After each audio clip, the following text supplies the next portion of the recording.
Yeah. You don't have Michael still, though. Hello, everybody. Hang tight as we just let our attendees join and settle in, and we'll get started in just a few seconds. Appreciate everyone's patience.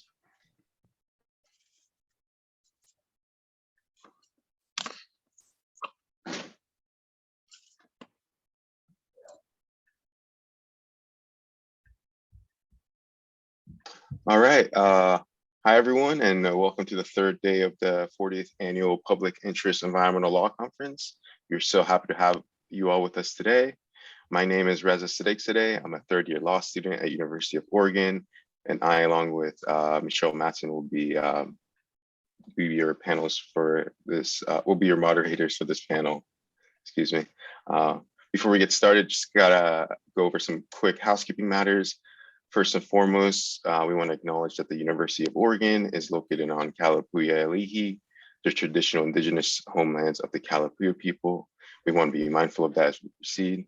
And just a quick reminder, all of you are within the Zoom function. The webinar automatically mutes you and turns off your video. That way you can dedicate all your undivided attentions to our panelists. And but feel free to submit all your questions in the Q&A function. We'll try to address all of them at the end of the panel. And as you may already know, for the past 40 years, this conference has been organized by University of Oregon law students, and this year's conference would have certainly not been possible if it wasn't for all the hard work of our current students. Just want to give a quick shout out to our current conference co-directors and all the 1L law students who were part of this endeavor. Just a quick special thanks to Jesse Gardner, who actually put this panel together for us. And if you would like to further support our students, you could always donate to Friends of Land and Water, FLAW for short. They're a nonprofit organization made up of our alum, and all the contributions to FLAW actually gets turned into stipends for our first year and second law students who will be doing unpaid public interest environmental work this summer. And one last thing, this panel is recorded and will be posted on our YouTube channel, where you could also find all of our other panels that we put together this year and the ones from last year. So please go on there, check them out, like and subscribe. And with that all being said, I would like to introduce our esteemed panelists for today. We will be discussing field surveying for forest defense. And we have the pleasure to have with us today Michael Krochta from BARC, Madeline Cowen from Cascadia Wildlands, Karen Coulter from Blue Mountain Biodiversity Project, and Casey Hobig from OPCA Watersheds. Thank you to our panelists for taking the time out of their weekend to be with us today. And with that said, I will pass the floor. Thank you.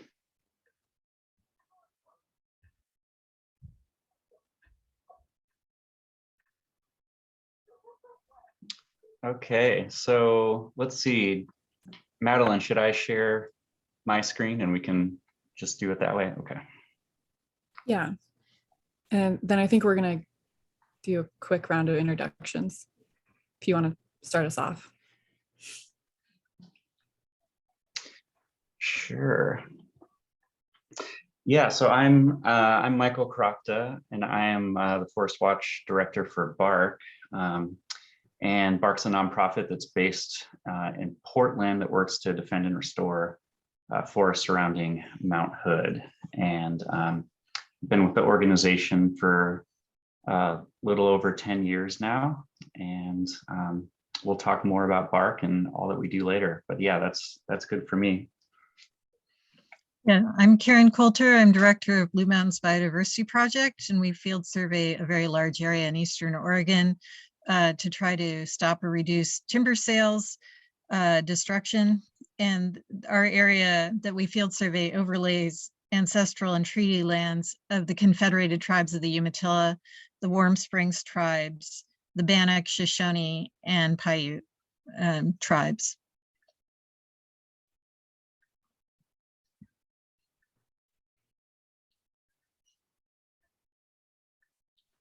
Next up.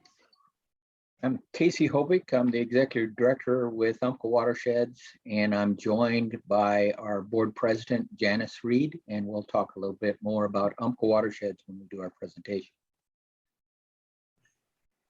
Good morning, everyone. My name is Madeline Cowen. I'm the grassroots organizer with Cascadia Wildlands. We defend and restore lands throughout the entire Cascadia bioregion.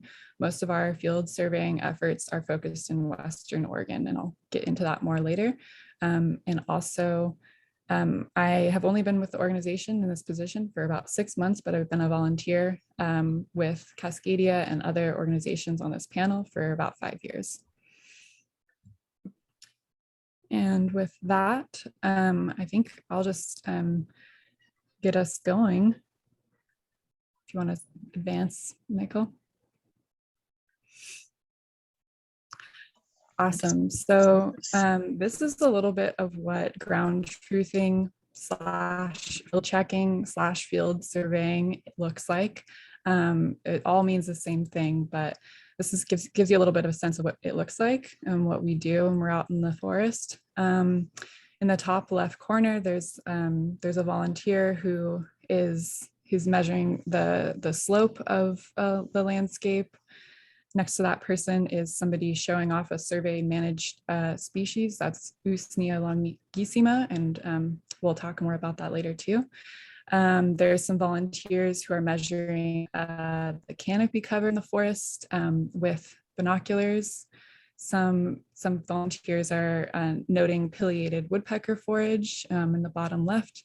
And in the middle, some folks are measuring the diameter at breast height of an old growth ponderosa pine. And so this is a little bit of what it looks like. We're out in the rain, the sun, and there's even some folks in the snow there too. Next slide.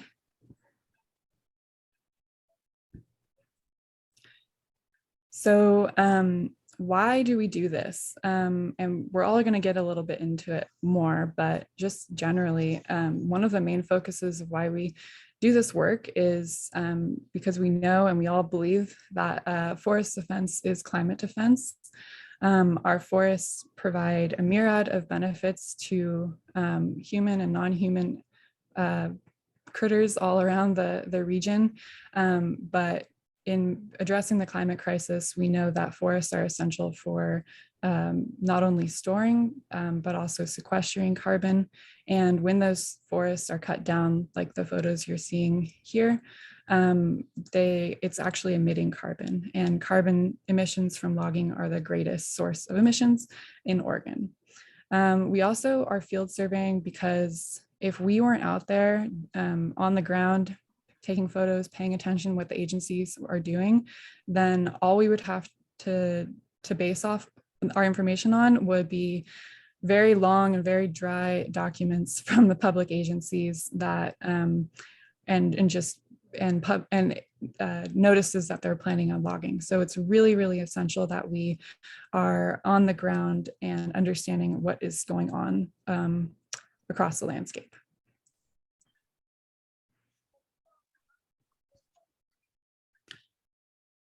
We also are noting where the old growth and mature forests are in the region. Because of how important these places are, it's equally important that we know where they are, and so that we can better protect them for the future generations. And it's not, and if a large focus is on mitigating the climate crisis, but there's also a myriad of other benefits that forests provide us, from filtering and providing fresh drinking water for our communities, to providing the last intact habitat for many of the imperiled species in our region.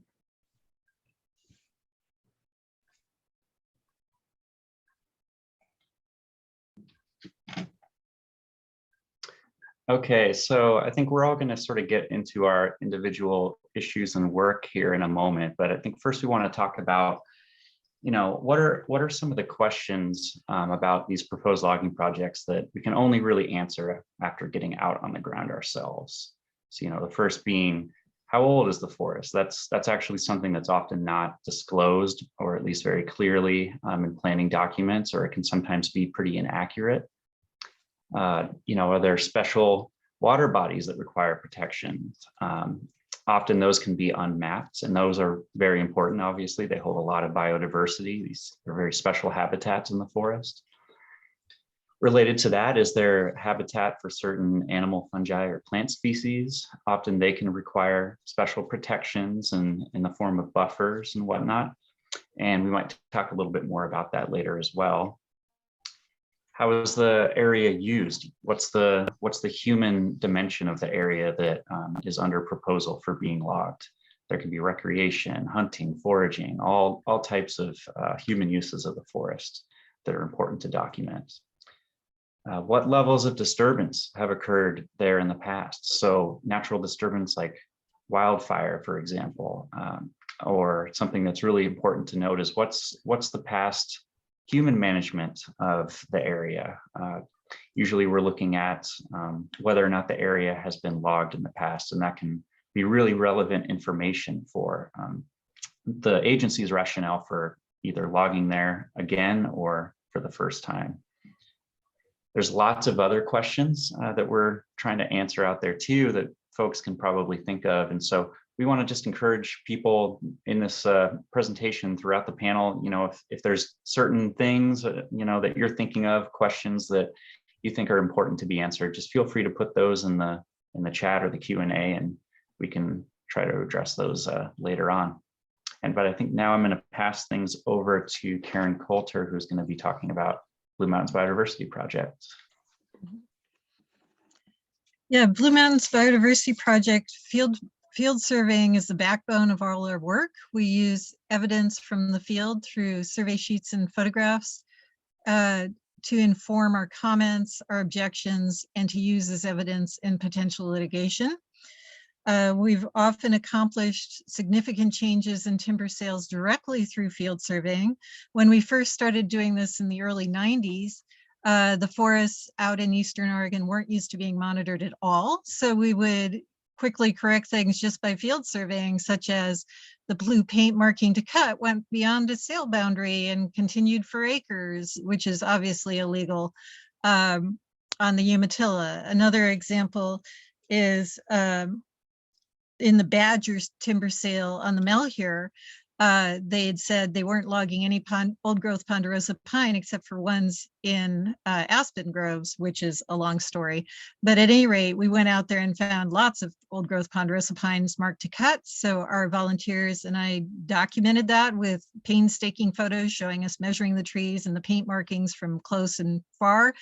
I realized the district ranger was involved, so I just went over his head and called the forest supervisor, and we had a meeting with the forest supervisor, the district ranger, the staff that planned the sale, and our volunteers there as witnesses.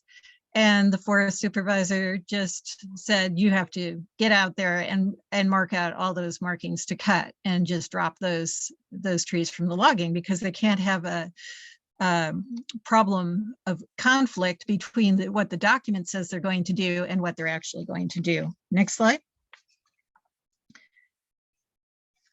Yeah, and these are all current sales from the last field season, by the way. In another sale, let's see, I think I covered that. Okay, so more recently, in the early 2000s, the Ochoco National Forest staff were willing to look through all our survey sheets and our photos and to negotiate seriously with us over objections, whereby they were ready to drop a lot of areas that made it into a more ecologically sound timber sale, even though I don't think they should be logging anymore at this point. But at the time, we managed to get all the best wildlife habitat dropped in sales on the Ochoco. We managed to get all the steep slope logging above streams dropped. And it ended up being just sales that were thinning rather sterile plantations. Next slide. More recently, we've had a lot of success in negotiations based solely pretty much on field surveying. In 2021, in response to the crow sale, working with other allies, other allied groups, we managed to drop 8,000 acres of large tree logging, which was major. That was a backbone of that sale. And we got all the large tree logging dropped over 21 inches, which is the forest plan limit out here under the east side screens. And then in response specifically to Blue Mountains Biodiversity Project field survey sheets and photos, the agency in negotiation, the district ranger and staff, dropped 446 acres of commercial logging altogether, and those included the best wildlife habitat and all the never logged areas. They changed 1,791 acres from commercial logging to non-commercial small diameter thinning, which is what we recommended. They increased average basal area on 133 acres. They partially dropped portions of 39 units, which again were the best wildlife habitat. They included riparian areas and also old growth groves. And in the process of those negotiations, the district ranger, who had a long negotiating history with me that was pretty positive, was looking at their information, their timber sale reports, their aerial photos or satellite imagery or LiDAR imagery, and saying, I see what you're talking about. Your volunteers are right. I see the old growth grove. I see the riparian area. We can drop those. So it's very based on exact field surveying data and maps we drew and photographs. The surveyor sale, and I have to say, this is still not enough, but we're trying to save everything we can legally while working towards a bigger solution, such as protecting all the mature and large tree forests and old growth for carbon sequestration and wildlife habitat.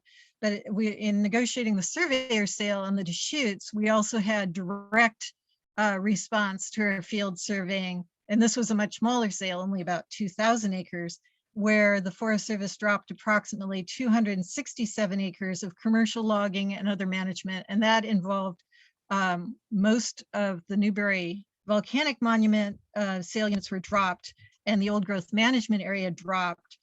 And two goshawk post-fledging areas that overlapped old growth management areas were also dropped. We substantially reduced the amount of logging in goshawk territory, old growth, and the volcanic monument, and it increased the acreage of wildlife connectivity corridors. The agency also changed 536 acres of commercial logging to only non-commercial thinning, which is what we recommended. So there's very definite value to field surveying. Next slide.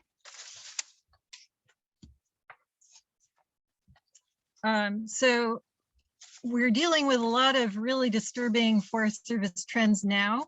Adam here is lying on a huge old growth Douglas fir stump that reflects historic logging of large trees and old growth across the landscape. There's a huge deficit in large and old tree structure because of all the old growth and large tree logging in the past.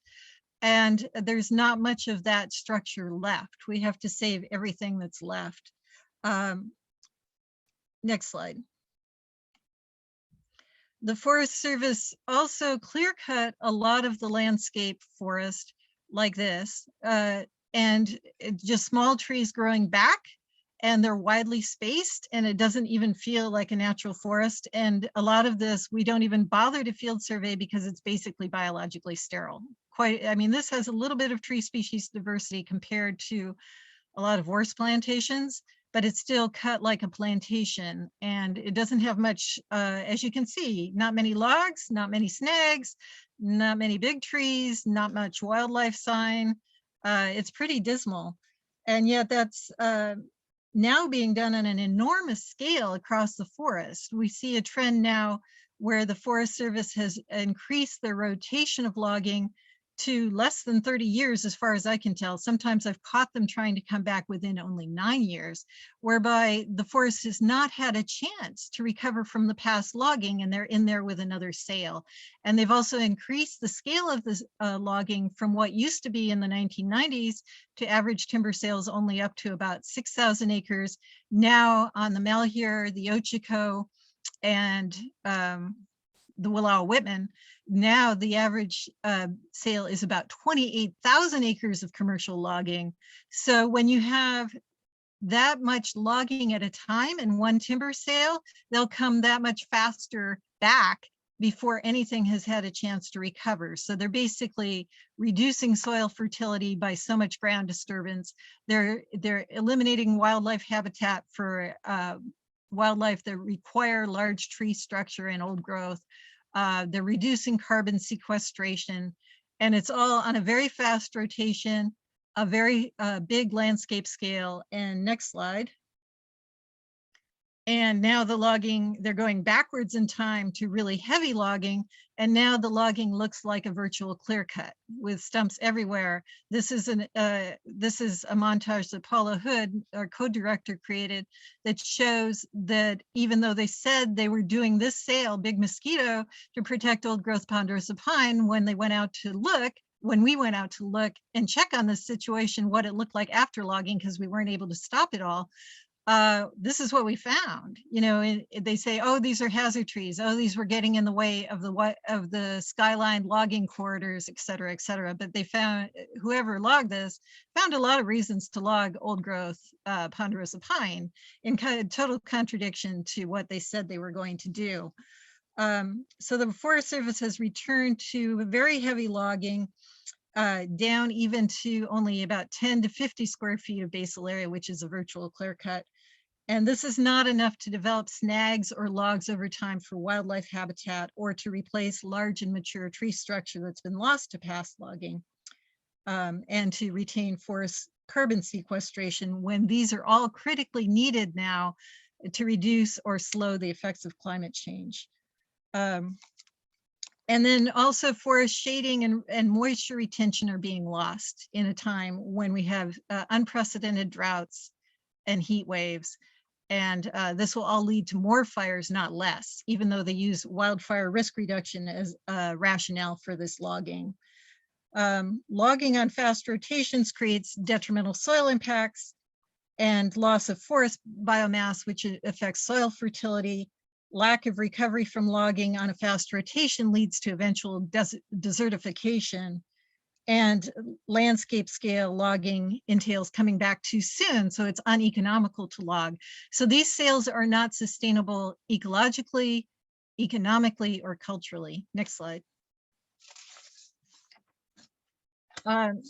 So now this is an example of an area in the Umatilla that is very lush, very productive. This is a huge old growth Engelmann spruce tree. And Sarah, our volunteer, we are trying to fight this sale. So there's different situations across different parts of Eastern Oregon. Some is more dry forest, some is more moist. It's not all just ponderosa pine. We're very concerned that it's critical to preserve all mature and large tree structure and as much forest cover as possible to reduce and slow climate change through carbon storage and sequestration. We need to grow more large trees and old growth large trees and let them grow and become that. And we need more snags and logs because they also store carbon and sequester carbon through the live trees. And all that carbon storage and sequestration lasts a lot longer on the landscape from natural carbon sinks than it does from becoming short-term timber sale products that only last a few decades at the very most. So these forests are actually at a deficit for wildfire. Quite often the carbon sequestration science is focused primarily on the west side forests, but you can see that we also have moisture retaining forests on the east side with a great deal of carbon sequestration. We need to preserve that because so much has been logged down to young plantations or virtual clear cuts already. We need to preserve all the green forest we can because the wildfires will get more intense and we'll lose them, and there's a deficit of natural wildfire there. So the wildfire actually does a thinning role for the forest. The Forest Service doesn't need to do that, as do insects and other disturbances. And it also creates unique niches for habitat that are only created by fire for fire adapted species across the forest. Next slide. A lot of the old growth ponderosa pine, as you can see here, is already very open due to prior logging and thinning. It does. Most of the sale units we're looking at now in the sales that have been logged fairly recently do not really need any thinning unless they need just non-commercial small tree thinning. And this is a good example with volunteers walking across in the mill sale. This sale unit is slated for commercial logging. Why? It looks like the desired future condition the Forest Service always says they want. But once it reaches that condition, they come back and just make up another excuse to log it. So we're also concerned that we need to protect wildlife corridors for wildlife with high security cover, because the wildlife are going to have to migrate or disperse to find more suitable habitat as climate change even escalates further. And that would be moving to the north or higher elevations. And those wildlife corridors are also targeted for logging. Next slide. The latest Intergovernmental Panel on Climate Change report warns that nature is reaching the limit to which it can adapt to climate change, and that many ecosystems may already have reached the point of no return. There's scientists now predicting that 10 to 50% of all species are going to be extinct by the end of the century. Make no mistake, humans cannot exist without the natural world, without biodiversity, and without flourishing ecosystems that provide water, food, shelter for us. We can't live in this high-tech virtual reality without nature. So loss of biodiversity may seem like an abstract concept to a lot of people, but if we lose 10 to 50% of species by the end of the century, it's very unlikely that human civilization can go on, because some of those species may be pollinators that pollinate crops, fruit and vegetables. Some of them may be insects that make the soil fertile. Some of them may be animals that we might be in the point where we need to hunt for subsistence again, and so forth. And they deserve the right to exist on their own.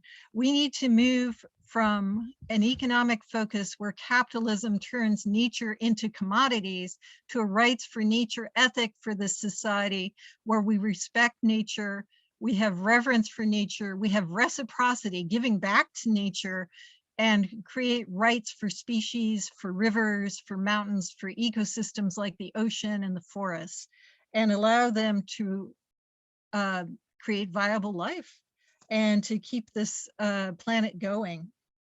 So last slide.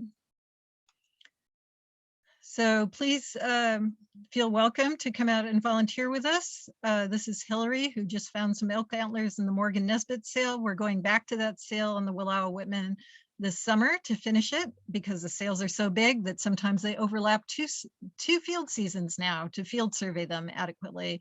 But we invite you to come out and volunteer with us and learn to identify plants and animal sign and how to measure things correctly, and to also just learn from nature itself as well as learn from us.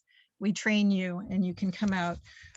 So our contact information will be up there, but it's Blue Mountains Biodiversity Project.org, our website, and you can call me to volunteer at 541-385-9167. Thank you.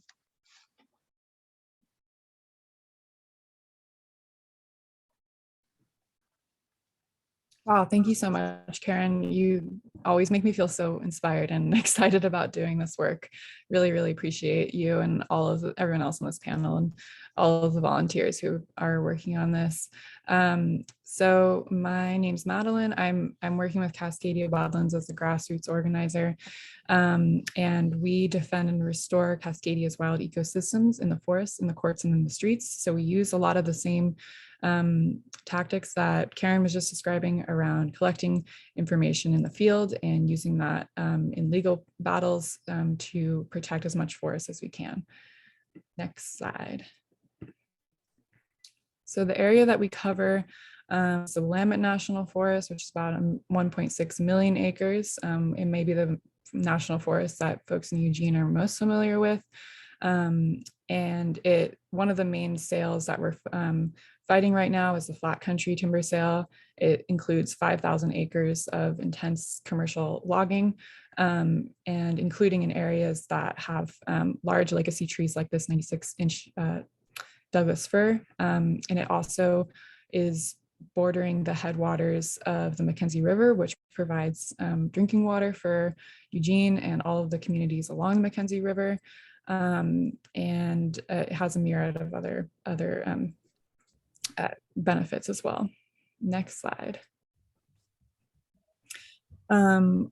I'm going to let Casey talk mostly about the rainforest, but we also do monitoring there, and we work with Umpqua watersheds. And one of the things that we're really concerned about right now are all of the post-fire logging projects that are slated currently following the 2020 Labor Day fires. This photo is really remarkable to me because this is a high severity area, so most of the trees died, but this very large western hemlock tree is actually still alive, and it's really essential that we protect these forests, even if they were, fires that have, or forests that have experienced wildfire are still as valuable to the ecosystem, as well as for mitigating climate change as green trees as well. So, and I think others will expand on that. Next slide.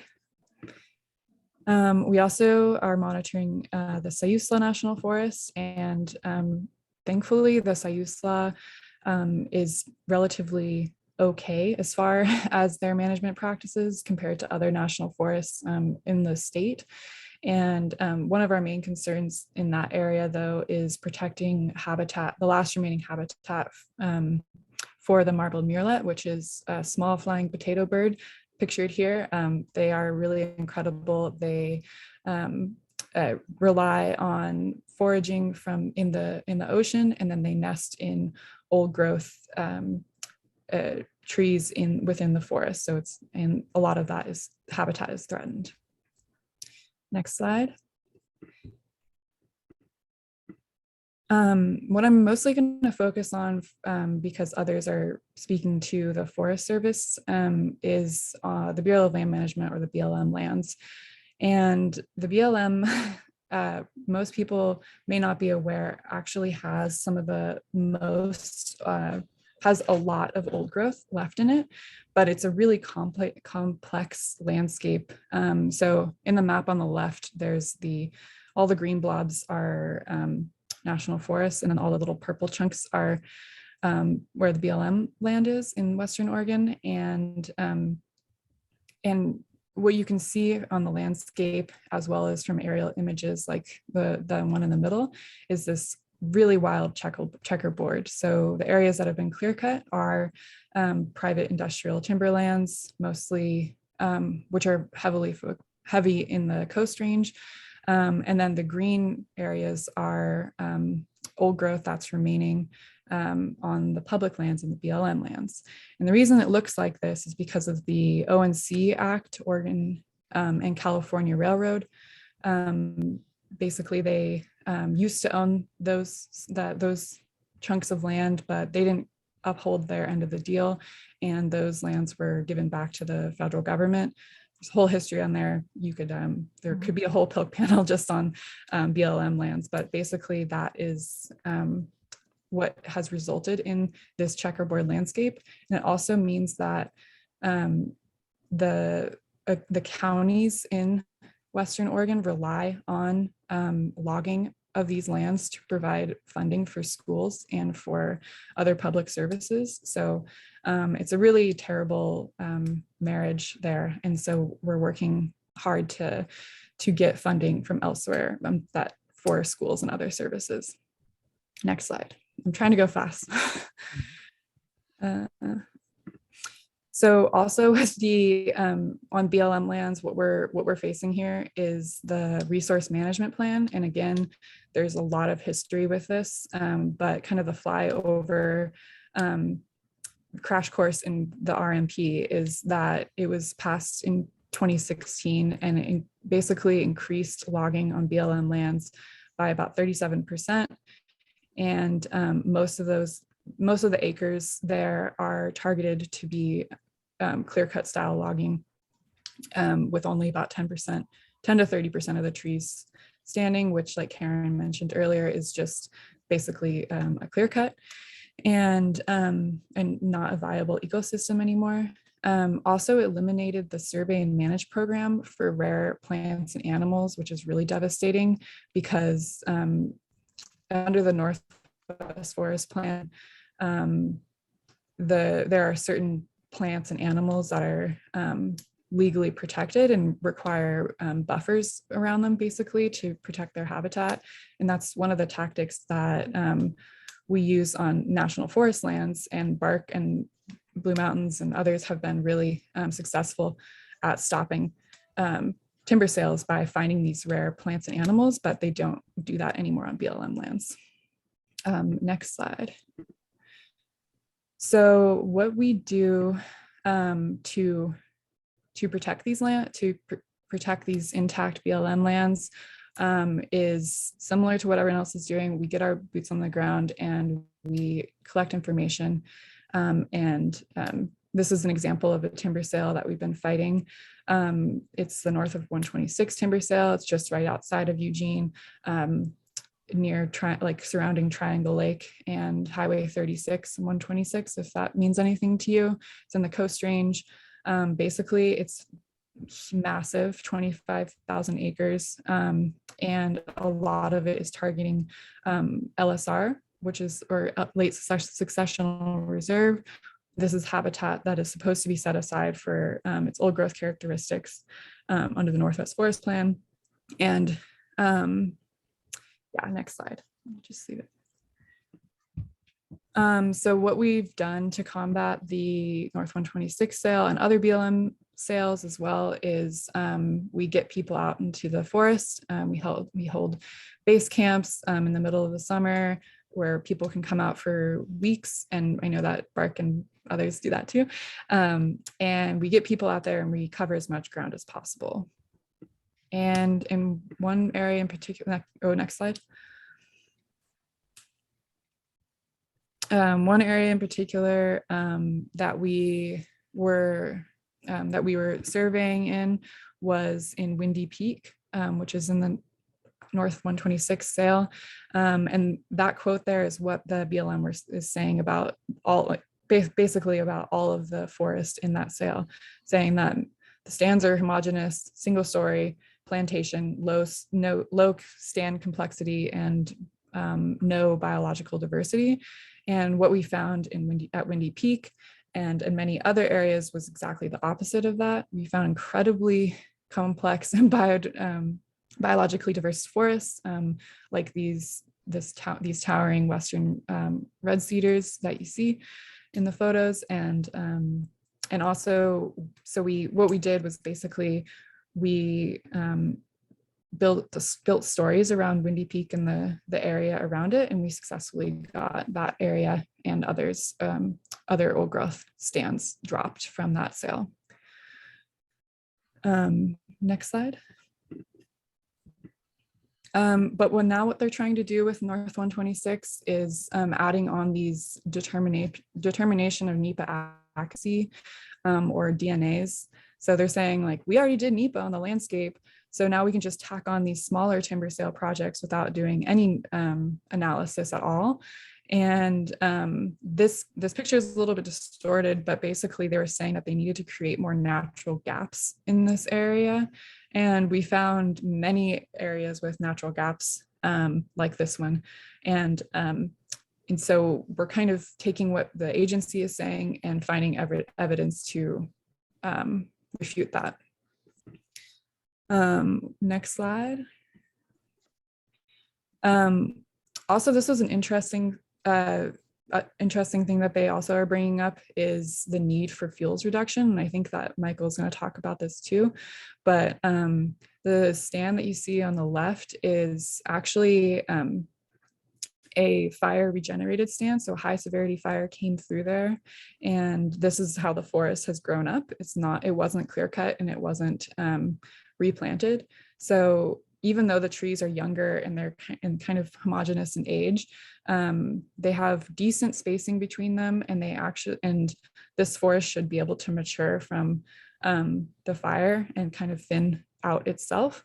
But what they want to do to this area and areas like this is reduction projects. And on the right is what a fuels reduction project usually looks like. They take out most of the trees and they leave these slash piles with tiny little pieces of plastic on top, and expecting that that's going to reduce the risk of fire to our communities, which is not the case. Next slide. This is just another one of our victories that we had from field checking. The Thurston Hills timber sale was or is an area that's just right outside of Eugene in the Springfield Thurston area. You can take the bus there from Eugene and go visit this forest, and that's what we did. And we advocated strongly for it to be dropped. And what happened was, in the court battle or in the legal battle, our field surveying data was essential in stopping the sale, and we've beat it 3 times now. So that was an exciting victory. And that's my last slide. If you want to come out and see this area that we saved, we're having a public hike there on April 23rd next month. And so yeah, if you're in the Eugene or Springfield area, we can go and check out a really hyper local timber sale.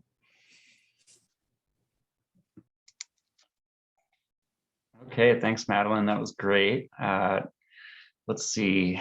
Yeah, thanks to Phil for hosting this panel. I'm really happy to be here today with all of my co-panelists here, and I'm going to move pretty fast because I want to make sure that we have enough time for Casey and Janice and some good Q&A. But again, I'm Michael Krochta. I'm with BARC. You know, for the past 20 plus years, field surveying has been really central to our work, and we train volunteers to monitor proposed logging projects. And then, like the other groups here today, we use that information that we collect out in the forest in our outreach and our NEPA work, and sometimes in litigation. And you know, similar to something I heard Karen say earlier, you know, we've had some success with this work, but we really also do see it as harm reduction within the broader context of ecological destruction and our dominant society's disconnect with the natural world. And also on a more personal level, you know, an outlet for personal growth among folks that participate in it. All that said, I think it's important to recognize the reality that we're working on stolen land and under what now should really be an outdated definition of law and authority over that land. And over the years, the conservation movement has historically not done a great job recognizing the human history of the land that we work on, and has really created a lot of campaigns based on a lot of assumptions and frankly, some pretty exclusionary thinking around those campaigns, including that people are separate from nature, which is obviously not true. There's so many paradoxes in the work that we do, and I think it's really important that we do a better job to recognize and acknowledge those paradoxes, and that's obviously just the beginning. That said, we work now within what is now known as the Mount Hood National Forest and some surrounding BLM lands. And you can see on the map here on the left, at any given time, there's a pretty huge amount of logging that's being proposed. The project area is being analyzed. It's a lot of ground to cover. And these projects are probably not what people think about when they hear the words thinning or regeneration harvest. Like those euphemisms sound really great. But it's one of the things that we do to get out on the ground. One of the reasons we get out on the ground is to document what some of those activities actually look like and what the impacts are. So 2020, we experienced a landscape changing event in our neck of the woods, as others here did as well. Talking about the Labor Day fires, 2020 especially. It really shifted the Forest Service's work and ours. And, you know, as there's been this regional rush to do quote unquote salvage logging out in the forest, much of BARC's work has been watchdogging and preventing that type of thing from happening where it shouldn't be happening. And, you know, after the fires happened pretty quickly, agencies like ODOT and the US Forest Service started proposing thousands of acres of roadside tree logging. under the guise of safety. And it prompted lots of media coverage. I'm sure a lot of folks here are familiar with some of the stories that came out of all of that. And also a successful lawsuit down on the Willamette National Forest too. And even though a lot of the forest during this time was closed to the public, the few times that we were able to access the forest were really telling and helped, I think, the larger campaign slow down these activities and investigate the agencies and the companies that were responsible for it. And here's just a quick example, well after the 2020 fires stopped growing, and the Riverside fire specifically stopped growing, the Forest Service decided they were going to rebuild a road through a wilderness area many, many miles away from any fire activity to be used as a potential fire line at some point. And this area was really remote. A lot of trees were cut down in the process and are now being sold commercially, unsurprisingly. And so there were some BARC volunteers that were able to legally access this area during that time and document what had happened there. So moving along, I'm going to talk about an issue that we're seeing more and more of. This is another map of some project areas on the east side of Mount Hood. And so at least, 5, if not more of these projects have been planned or are being planned through what's known as a categorical exclusion. So it's a class of actions that federal agency determines it's not going to have a significant impact on the environment, and therefore no real environmental assessment or analysis is normally required for something like that. It's something that we're seeing a lot of recently. And these kinds of projects that they're proposing on Mount Hood, they're specifically to be planned through what's known as an insects and disease CE, which is defined here. It's kind of it's a Healthy Forest Restoration Act as sort of like added to under the 2014 Farm Bill, added some provisions for this type of CE. And basically these can happen wherever insects and disease outbreaks are determined to be a risk, which is basically any forest anywhere if you really think about it. And we're seeing these kinds of projects push the boundary more and more of what they can impact under that CE category.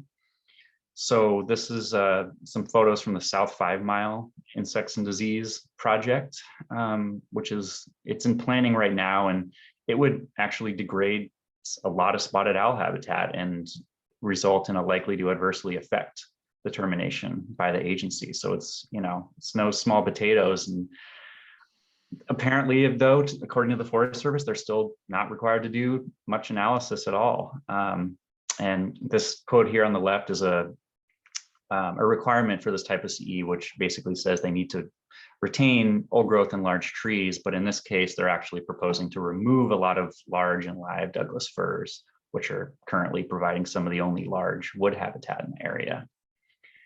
And then, there's also the fact that there's many imperiled wildlife species that totally depend on what insects and disease create in the forest, foraging and nesting cavities and dead wood, mistletoe brooms here, which can be used as nesting platforms for a lot of songbirds and other animals, and so and also spotted owl. So the CE category is really kind of at odds with a lot of the basic building blocks of the forest.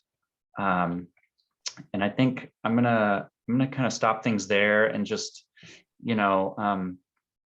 say that it's really important that groups like ours, we keep adapting our tactics to the current realities, and having more volunteer help is going to allow us to do that. So really encourage people to look into some of the organizations on this panel today and get involved.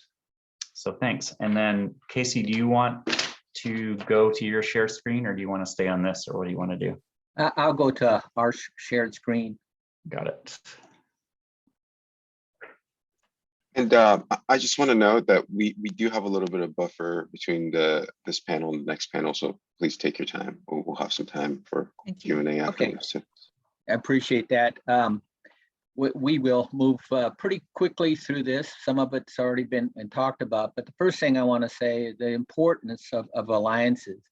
BARC, Blue Mountain Biodiversity Project, and our friends at Cascadia Wildlands have been invaluable in helping us develop our forest surveying and ground truthing program. These alliances, the Forest Climate, the Pacific Northwest Forest Climate Alliance, the Pacific Forest Waters Group, they brought people from all over the state, all over the region, and in Washington to do this type of work. So it's really important to understand good things are happening because people are investing in each other. And unfortunately, because of the pandemic, we've had to do a lot of things via Zoom, but in the process, we've accomplished so much more probably than we would have otherwise. So we've learned and adapted, and really looking forward to what's going on. Umpqua Watersheds has been around since 1995. The mission of Umpqua Watersheds is to protect and restore the Umpqua Watershed and beyond through education, advocacy, conservation, restoration, and sustainable stewardship. And one of the really key things that we've learned over the process is that we're in the belly of the beast. 70% very conservative community, very small community, unlike the larger communities that have more support, more volunteers. But we're very active. In the last 2 years, each year we've had over 3,000 volunteers hours, and we spent lots of time in the field doing field surveying. But one of the important things is to develop relationships. So I've been with Umpqua Watersheds for 10 years. I'm involved, I'm sit on the local watershed council as president of the board.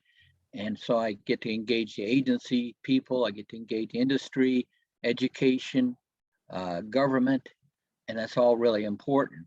And Janice Reed, our president, is a retired wildlife biologist from the Pacific Northwest Research Station of the Forest Service, studying the northern spotted owl. She retired 2 years ago and then joined our board. And we have connections in the agencies that are really important. We have connections in the community that's very important to try to tell our story. We have one of the best environmental education programs in Douglas County, if not the state, that's led by our AmeriCorps. And so what I always emphasize is that we can't afford to be playing checkers on the ONC checkerboard. We have to play chess. We have to involve all elements. So the relationships with the agencies are really important. We know them personally and professionally. Janice worked with them for so many years. So we want to connect with them in a way when there are actions that we're concerned about. We want to tell the story. We want to tell who, what, when, where, why, and how it's happening, what our concerns are. And hopefully those relationships give us an opportunity to change what's happening. So we want to, we get pictures on the ground, we take the measurements, we get pictures from the air versus via drone. They know we're out there and we're watching. And fortunately, some of the relationships in the agencies are the specialists who have concerns about what's happening. They've seen over the last 4 years that specialists have lost their jobs and as they whittled it down. And so there's more pressure to get the cutout. So we're aware of that. We're working with them. We're working with other agencies to make sure that we're focused on what's happening in the Umpqua. We have the Umpqua National Forest. We have the ONC lands that are BLM. We have the Elliott State Forest. So that's a lot of area to cover. The Umpqua, Douglas County is the size of Connecticut. So it's a lot to do for a small grassroots organization. But because of our collaboration with these groups you're seeing today, we're getting things done. So again, it's about telling the story, and hopefully it'll have a positive result that we won't have to take another action down the road. Back up, there we go. So the first thing in field surveying is what type of project? Is it a hazard tree, danger tree removal, salvage sale? Is it a timber sale, a clear cut, or a thinning, or is it a right-of-way easement? So we do an initial assessment, what type of project, where is the project, what entity is proposing the project, land use status. Is it late successional reserve versus harvest land base? When is the project happening? Age of the stand that will be manipulated, and the history of previous actions in the stand. And the property surrounding the project at a landscape scale. That's very important, especially in the ONC, because a lot of the land surrounding BLM land has already been clear cut. And what we need to get them to take is a cumulative impact of that action. It's one thing to look at that little checkerboard and say, that little piece of space and say, okay, we're going to do this action, but you can see everything around it's already been clear cut. It has a much bigger impact on that landscape.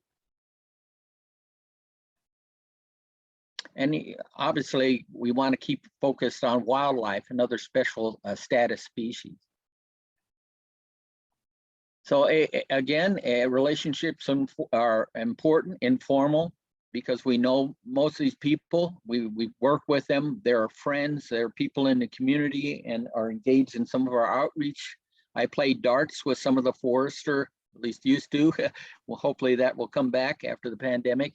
And you have an opportunity to talk about them. And you know, sometimes it's lighthearted, oh, here comes Mr. Umpqua Watersheds.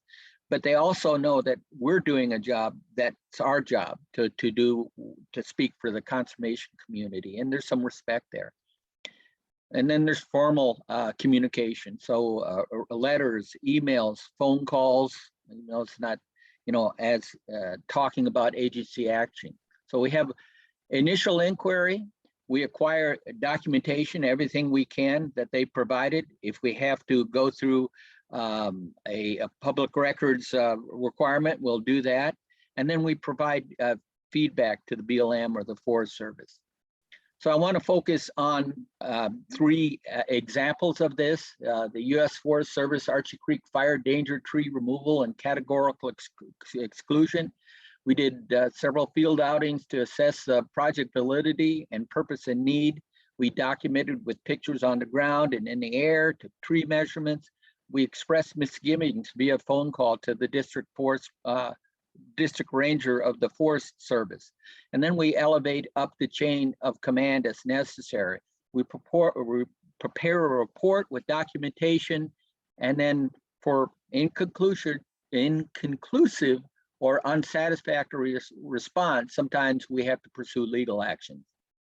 In this case, we work with Oregon Wild, Cascadia Wildland, and the Wildlands and the Craig Law Office to sue the Forest Service. And as a result, we got a negotiated settlement to dramatically reduce the number of miles of road treatment and pay the legal fees associated with that.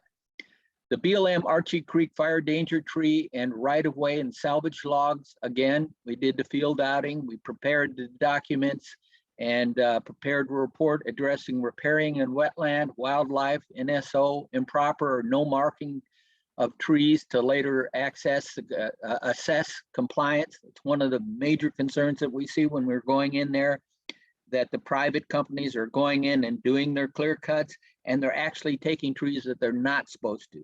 They're actually taking markings off the trees and covering them up by cutting them off.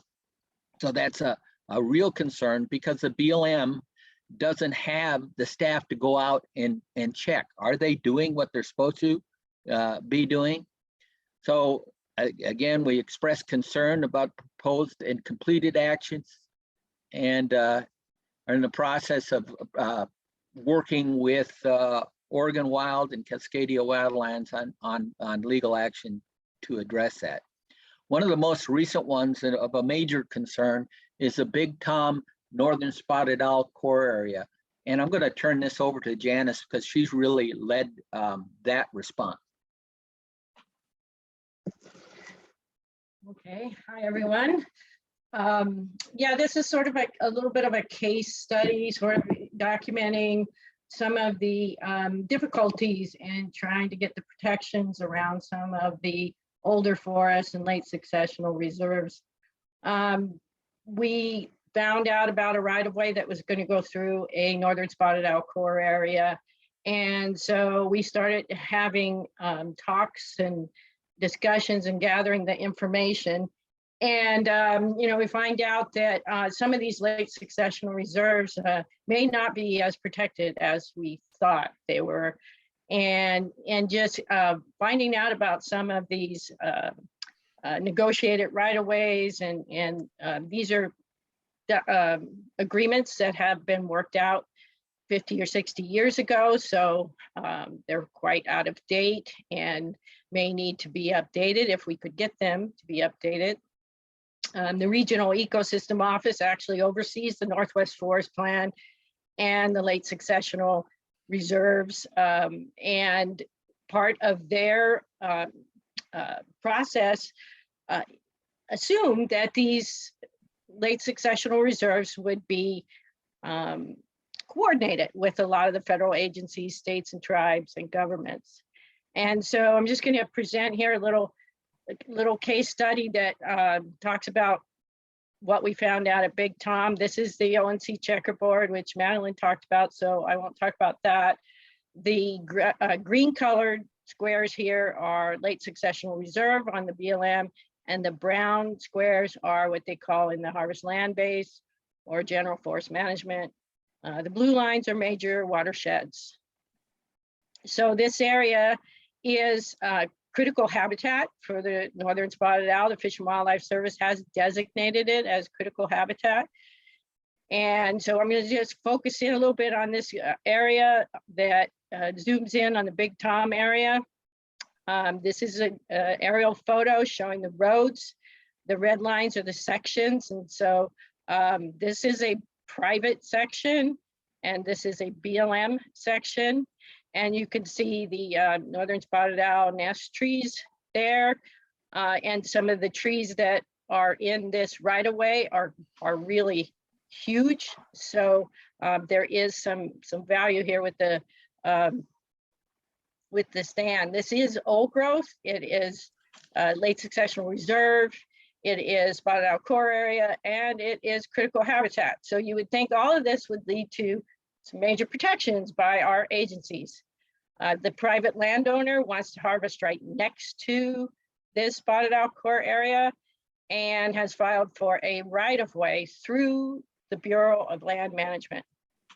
And the Bureau of Land Management, due to these right-of-ways, did not object because they considered that that's the most reasonably direct route for the removal of the forest products in this landscape on that private section. I tend to differ with that assessment. I believe that the road that is running toward the bottom is actually more accessible, but they did not object. The other reason they can object, I guess, if they have campgrounds or whatever. And then the third reason they can object is if it has a potential to have excessive erosion. And so this is a slide on the left about the, it shows the steepness of the slope in that right-of-way. This picture is the right-of-way that's proposed. And then on the left is a picture of similar grade with a huge amount of slides going on in the Coast Range. And so I feel there's also reason to deny based on that, but they didn't deny it.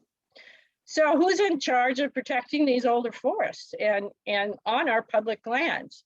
And it turns out it's not really that clear. Here's a right-of-way that we walked, and I document it with our tracks showing that it's going right through the core area. BLM has said we're not going to object to it, and the Oregon Department of Forestry says we don't oversee it because we only oversee private land, and that road is going to be on public land. So that's really a BLM thing. So there's some finger pointing going back and forth. The Oregon Fish and Wildlife says, well, we just deal mostly in wildlife. We don't deal with land management issues. So I made all these phone calls and tried to reach out and find out, who is interested in talking about this. Well, the Fish and Wildlife Service does have the regulatory authority through the Endangered Species Act. And so part of this notification from the timber company to the Oregon Department of Forestry indicates that because this is a spotted owl core area, and it's going to remove habitat, that the company should contact the Fish and Wildlife Service. And so the Department of Forestry doesn't force them, but they put that in the notification to sort of give them an out. Oh, we told them, so we don't have to do anything. The company knows about it. The Department of Forestry not only sent them the language written, but they also made phone calls. And so what Umpqua Watersheds has done recently is to engage the agency saying, we think that you should have objected to that. We've also engaged the Department of Forestry saying, this is a spotted owl core area. You should have indicated that there were more protection measures there, but because there's only a single owl, their policy is that they consider the site abandoned if there's not a pair within the last 5 years. And so with the declining population of spotted owls, that's going to happen in multiple places. You just don't have enough owls to fill some of these areas. So there's going to be a lot of vacant sites in the short term. And so it sort of is sitting with the Fish and Wildlife Service right now.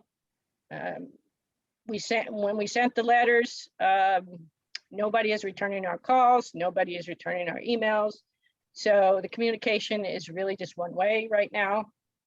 We also found out that in the resource management plan for the BLM, that any right-of-way that's going through LSR, the company that's building the road cannot take trees that are greater than 40 inches and older than the 1850 birth date. So really old trees are supposed to stay on the landscape in these late successional reserves, according to their own resource management plan of 2016. So they've been notified of that.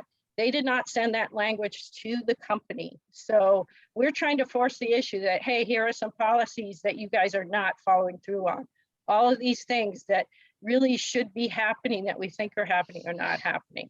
So we're going to continue to follow up on this, but this is something that's just really frustrating, that you think there's a piece of ground out here, some nice old trees, and it's really not being protected by our public agencies at all. And so I forgot to do my little thing here, but there's a big question mark on these guys. We've also engaged Roseburg Forest Products, or Forest Products Company, called them, sent letters, trying to do what we can do to make them know, when this comes out in the press, that we tried to reach out to you before any of this began. So that's all I got. So far, no one's responded, and we continue on. But that's our presentation. Thanks for listening. Thank you so much. Oh, I'm sorry. Oh, sorry. I'm just trying to put up a slide of our contact information here. But yeah, I think we're ready for Q&A. And so I think most of the questions that were submitted have been answered. Thank you, Michael, for doing that. I just want to thank you all for such a great work you have been doing. If you all want to just give us some of the dates for the upcoming volunteering opportunities and how maybe our audience can further support you all, that would be great.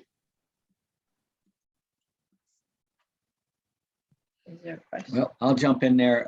We have our annual banquet coming up on April 10th. We're going to have that this year outside because of the pandemic, behind our building at 539 Southeast Main Street in Roseburg. And anyone is welcome to that. And please send me an email if you're interested or have questions. Go to our website, umpquawatersheds.org.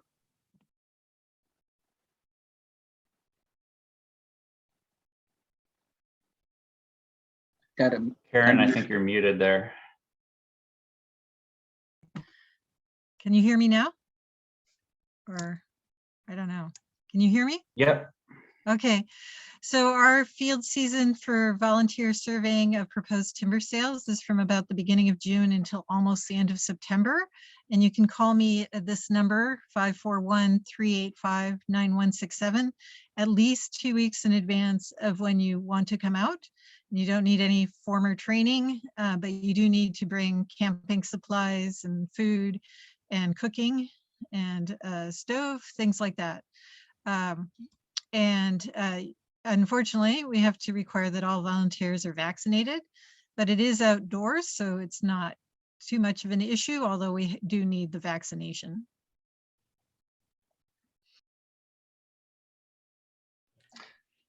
Yeah, and so I guess, yeah, from Bart's end, we're gonna have a few things coming up. Next weekend, if people are in the Portland area, we're doing a hike to a timber sale on the north slope of Mount Hood called the Palali Cooper Timber Sale. It's been a project that's been in the works pretty much the entire time Bark has been around.